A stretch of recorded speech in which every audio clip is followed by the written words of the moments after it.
Good morning, students. Good morning, sir. Alright, in today's lecture, we'll explore the importance of first aid. Right? Yes, sir. Imagine you encounter a situation where someone, maybe your brother, your friend, or your family member, or anyone, cuts his arm and is bleeding really badly. What would you do in that situation? Anyone?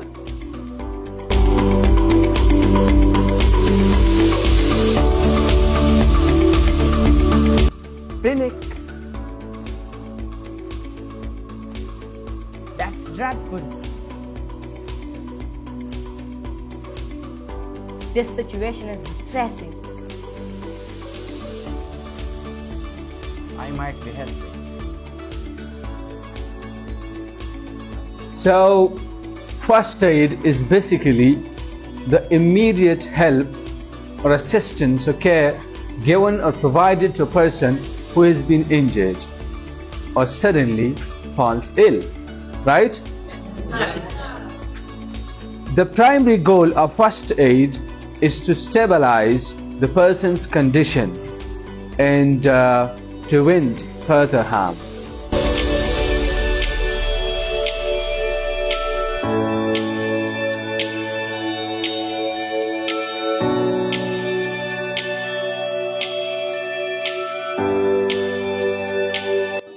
Assalamu alaikum, my dearest friend. Where were you yesterday? We had a terrific cricket match in the stadium. Oh, alaikum assalam. I could not come for the match because I took a first aid class yesterday. Really? What is a first aid? What did you learn?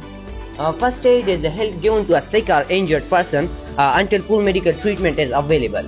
First aid is about using your common sense in ways that will keep that person safe without doing harm. You mean if a friend has an accident or someone collapses, perhaps from a heart attack, then the first person there will be the first aider or the person who will help the casualties till help arrives? Yes, my dear friend. It's a great idea for older children and adults to do a first aid course so that they know what to do to help others. Tell me more, what else did you learn? A lot of stuff we were taught to have a first aid kit at school, homes and workplace. What is a first aid kit? What should I keep in my first aid kit? A basic first aid kit may contain basic medicines. It should contain cotton.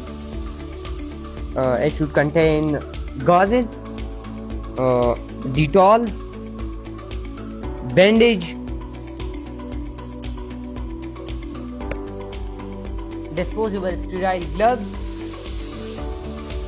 It should contain scissors. It should contain triangular bandages, crepe rule bandages, safety pins, etc.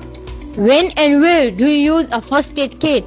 Make sure you know how to properly use all the items present in your kit, especially the medication. Train others in your family to use the kit. You may be the one who need a first aid. You are right, just having a first aid kit is not enough. One must know how to use it. Exactly. First aid is all about what to do in emergency situation. For example, what should you do if you burn yourself on a hot stove? My grandma says that you should put butter on a bone. No, that's the worst thing to do. Oh, then maybe put ice on the bone. No, the first thing you should do when you get a minor burn is run cool but not cool water over the burn area for at least 20 minutes. Later cover it with a sterile but not adhesive bandage or a clean cloth. How about this? What should you do if someone is choking? It's easy. Hit them on the back. No! You might lodge the object in their throat more and make things worse. First, you should make sure they are really choking. If they can talk or cough, that means the air is getting through. And you should just let them cough. If they can't talk or cough, then you should do their dominant thrust. How do you do that? You wrap your arms around the person and quickly pull in and up with your fist. The ear that force up dislodges the object. Similarly, what would you do if someone is cut his arm and bleeding is really badly? Panic. Take a deep breath to calm down a little. In the meanwhile, you put a cloth over the wound, apply pressure and elevate it. Great. My grandfather is old and ill. God forbid, if he gets a heart attack, what should I do? Call medical help as soon as possible, and in the meanwhile, you need to ease the strain on his head, so make him as comfortable as possible. A half sitting position with his head and shoulders supported and knees bent is best. That's good information. Otherwise, we make normally lie down the patient. Often, when we play in sun or accidentally hurts a person, his nose bleeds. What should be done in that case? Set the person up straight and drop their head slightly forward. Apply finger and thumb pressure on the soft part of the nostril at least 10 minutes. Wow, there is so much to learn. I think I need to take this class. Everyone should take first aid class. Thank you for all information. Allah Hafiz. Allah Hafiz.